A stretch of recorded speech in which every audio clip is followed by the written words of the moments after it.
सोचिए, 50 साल पुरानी चांद की धूल आज हमारे ग्रह की पूरी कहानी को बदल रही है। जी हां, आज हम बात करेंगे चांद की धूल में छिपे कुछ ऐसे राज के बारे में जो हमारी पृथ्वी के पानी की पूरी कहानी को ही पलट कर रख रहे हैं। अब एक सवाल जो वैज्ञानिकों को हमेशा से परेशान करता रहा है, वो ये है कि पृथ्वी पर इतना सारा पानी आया कहां से? हमारे ये जो विशाल महासागर हैं, ये कैसे बने? ये सवाल जितना आसान लगता है, इसका जवाब उतना ही पेचीदा है। और मजे की बात यह है कि 50 सालों तक हमें लगता था कि हमें इसका जवाब पता है, पर हम गलत थे, पूरी तरह से गलत। अब पुरानी धूल से एक ऐसी सच्चाई सामने आ रही है जो पूरी कहानी को ही पलट रही है। तो चलिए इस रहस्य की तह तक चलते हैं। तो इस पूरी कहानी का हीरो कौन है? वो है चांद की धूल।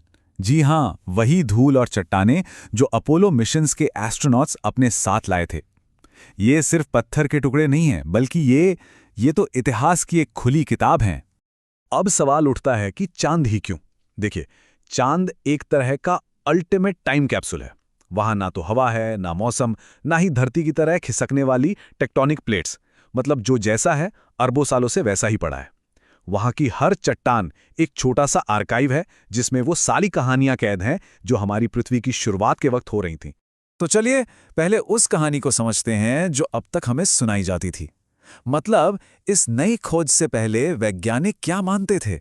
आखिर वो कौन सी थ्योरी थी जिस पर हम सब 50 सालों से भरोसा करते आ रहे थे?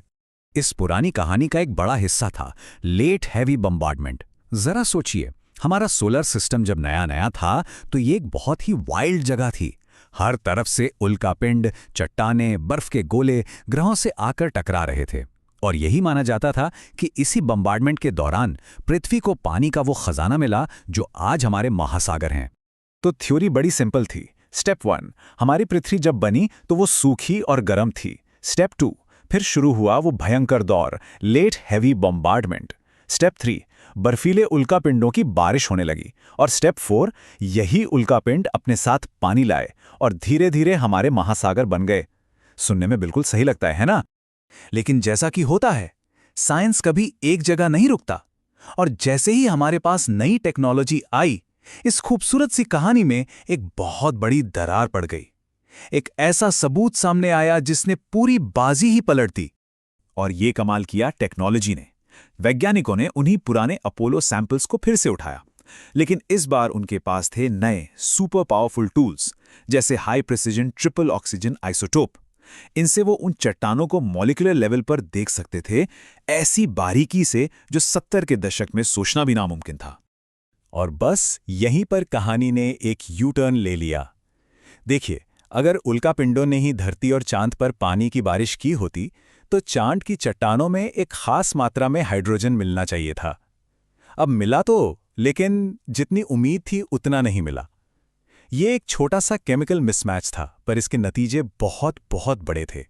मतलब ये छोटा सा दिखने वाला फर्क असल में बहुत बड़ा था। इसने उस पूरी उल्कापिंड वाली थ्योरी को ही हिलाकर रख दिया। तो सवाल ये था कि अगर उल्कापिंड पानी का मेन सोर्स नहीं थे तो फिर कौन था? अब जब मेन थ्योरी पे सवाल उठ गए तो वैज्ञानिकों ने इस कॉस्मिक जासूसी में बाकी सस्पेक्ट्स पर ध्यान देना शुरू किया। तो चलिए एक नजर डालते हैं कि इस लिस्ट में और कौन-कौन है। तो एक एक करके सबको चेक करते हैं। पहला सस्पेक्ट उल्कापिंड।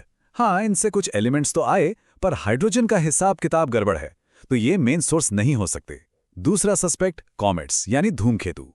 ये तो पानी और बर्फ से लबादब भरे होते हैं, पर इनके पानी का केमिकल फिंगरप्रिंट, मतलब इसमें एक अलग तरह का हाइड्रोजन है जिसे ड्यूटेरियम कहते हैं, वो धरती के पानी से मेल नहीं खाता, तो ये भी आउट। और फिर आते हैं सबसे मजबूत दावेदार, प्लैनेटेसिमल। ये हमारे सोलर सिस्टम के बर्फीले बिल्डिंग ब्लॉक्स हैं। असल में इसी ड्यूटेरियम वाले फर्क की वजह से अब वैज्ञानिक मानते हैं कि धूमकेतुओं से हमारी पृथ्वी का 10% से भी कम पानी आया होगा। तो जाहिर है वो मेन सोर्स तो बिल्कुल नहीं हो सकते। तो अब पुरानी थ्योरी गलत साबित हो गई, नए सस्पेक्ट्स की जांच हो गई। तो चलिए इन सारे सुरागों को जोड़कर देखते हैं कि अब हमारे ग्रह के पानी की नई कहानी क्या कहती है। और ये कहानी पहले वाली से कहीं ज्यादा दिलचस्प है।